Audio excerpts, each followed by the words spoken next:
आज हम पढ़ेंगे पाठ नंबर 11 वचन।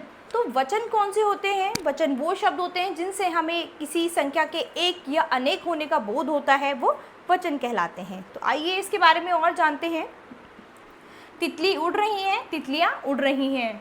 घोड़ा घास खा रहा है और घोड़े घास खा रहे हैं। ठीक है, तो उपयुक्त वाक्यों में तितली और घोड़ा शब्दों से उनके एक होने का बोध हो रहा है तथा तितलियां व घोड़े शब्दों से उनके एक से अधिक होने का बोध हो रहा है।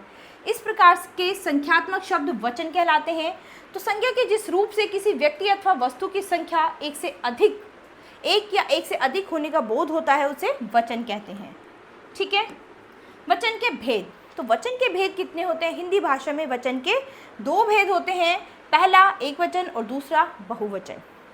एक वचन शब्द के जिस रूप से किसी व्यक्ति, वस्तु अथवा स्थान की संख्या का एक होने का बोध होता है उसे एक वचन कहते हैं, जैसे बच्चा, लड़की, किताब, कमरा, कुआं, मिठाई आदि। बहुवचन शब्द के जिस रूप से किसी व्यक्ति, वस्तु अथवा स्थान की संख्या एक से अधिक होने का बोध होता है उसे बहुवचन कहते हैं, जैसे बच्चे, लड़कियां, किताबें, कमरे, कुएं, मिठाइयाँ आदि। अब हम करेंगे वचन की पहचान। वचन की पहचान दो प्रकार से की जा सकती है। संज्ञा या सर्वनाम के द्वारा। जब संज्ञा या सर्वनाम शब्द एक या एक अनेक होने का बोध कराते हैं, जैसे कि घोड़ा दौड़ रहा है, घोड़े दौड़ रहे हैं। बच्चा दूध पी रहा है, बच्चे दूध पी रहे हैं। वह खाना खा रहा है, वे खाने खा रहे हैं। ठीक है, अब हम करेंगे क्रिया के द्वारा। कुछ संज्ञा शब्द ऐसे होते हैं जिनका एक वचन तथा बहुवचन रूप एक जैसा होता है। ऐसे शब्दों का वचन उनके साथ प्रयुक्त क्रिया शब्दों से होता है, जैसे कि शेर दहाड़ रहा है, शेर दहाड़ रहे हैं। हिरन दौड़ रहा है, हिरन दौड़ रहे हैं। तो यहाँ क्रिया शब्दों से पहचान हो रही है कि एक वचन है या फिर बहुवचन है। इसके बाद है वचन प्रयोग संबंधी नियम। तो वचन का प्रयोग करने संबंधी कुछ नियम है। आइए इन नियमों को पढ़ेंगे। तो सबसे पहला नियम है, किसी के प्रति आदर सम्मान प्रकट करने के लिए एक वचन के स्थान पर बहुवचन का प्रयोग किया जाता है, जैसे कि गुरुजी पढ़ा रहे हैं, पिताजी ऑफिस चले गए। ठीक है, इसके बाद व्यक्तिवाचक संज्ञाएं एक वचन में प्रयुक्त होती हैं, लेकिन बहुवचन में प्रयोग करने पर ये जातिवाचक हो जाती हैं। ठीक है, जैसे कि हर युग में सीताएं जन्म लेती हैं, हमें बॉसों की ज़रूरत है। भाववाचक संज्ञाएं एक वचन में प्रयोग की जाती हैं, जैसे कि सभी से प्रेम करना चाहिए, दया सबसे बड़ा धर्म है।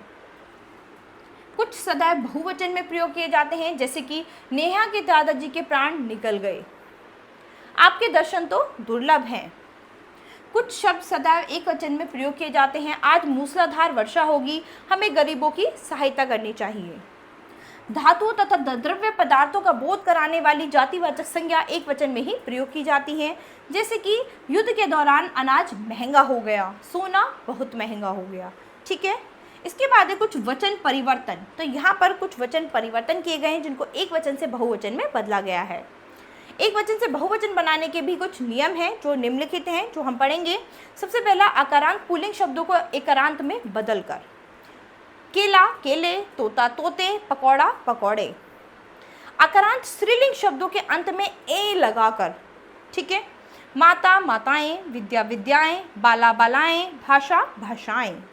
से ही तीसरा, अकारांत स्त्रीलिंग शब्दों के अंतिम वर्ण पर ए की मात्रा लगाकर। सड़क सड़कें, आँख आँखें, मेज मेजें, रात रातें। ठीक है, इसके बाद चौथा है, इकारांत तथा इकारांत शब्दों के अंत में आए ई या ई के स्थान पर इया लगाकर।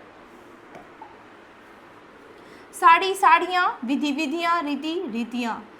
स्त्रीलिंग शब्दों के अंत में आए इया को इया में बदलकर, यानी आपको चंद्रबिंदु लगाना है, इया की जगह इया कर देना है। तो पुड़िया पुड़ियाँ, बिटिया बिटियाँ। ठीक है, उकारांत स्त्रीलिंग शब्दों के अंत में ए जोड़कर, यानी वस्तु है तो वस्तुएं, धातु है तो धातुएं। ठीक है, उकारांत स्त्रीलिंग शब्दों के अंत में ऊ को उए करके। ठीक है, लू लुएं, वधु वधुएं। कुछ शब्दों के अंत में विशेष शब्द जन, कुल, वृंद, वृग, गण आदि शब्द को जोड़कर हम उनको बहुवचन में बदल सकते हैं, यानी पक्षी पक्षी वृंद, मजदूर मजदूर वर्ग, पाठक पाठक गण। ठीक है, तो इस पाठ का सार आपको क्या मिला बच्चों? शब्द के जिस रूप से किसी व्यक्ति या वस्तु की संख्या का पता चलता है उसे वचन कहते हैं। हिंदी में वचन के दो भेद होते हैं, एक वचन तथा बहुवचन। संज्ञा के जिस रूप से उसके एक होने का बोध होता है उसे एकवचन कहते हैं। संज्ञा के जिस रूप से उसके एक से अधिक होने का बोध होता है उसे बहुवचन कहते हैं। तो बच्चों यहाँ पर हमने वचन के बारे में पढ़ा है। तो वचन, वचन के भेद, वचन का रूप परिवर्तन, ठीक है। तो ये आप अभ्यास में एक बार फिर से पढ़ेंगे। तो बच्चों अब हम आपसे मिलेंगे आपकी नई क्लास में आपके नए पाठ के साथ। धन्यवाद।